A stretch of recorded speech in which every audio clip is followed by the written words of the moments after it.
I want to share with you a super easy goat cheese recipe to help you get the highest yield from your goat milk.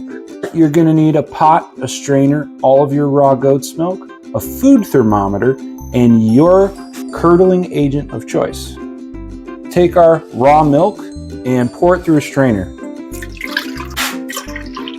Now we're going to heat our milk up to 186 degrees per our food thermometer.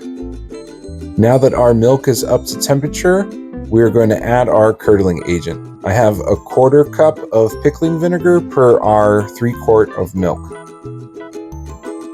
Now we're going to stir that in and let that rest for about 30 minutes off the heat.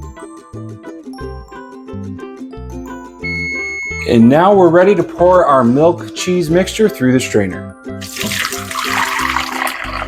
I poured some of the whey byproduct off so that our cheese can continue to strain. As long as you have some space between them, you can just cover this with a cheesecloth for a couple hours and let this cool, and the rest of that whey will fall off.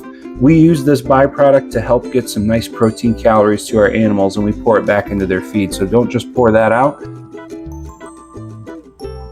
Our final yield from 3 quarts of raw milk is 1 pound, 6.6 ounces. My favorite way to eat this cheese is just with some toasted walnuts and honey. Thanks for watching, and I hope you enjoyed the cheese. It's weird. Thanks for watching, and I hope you enjoy the cheese. It's so weird, but I do.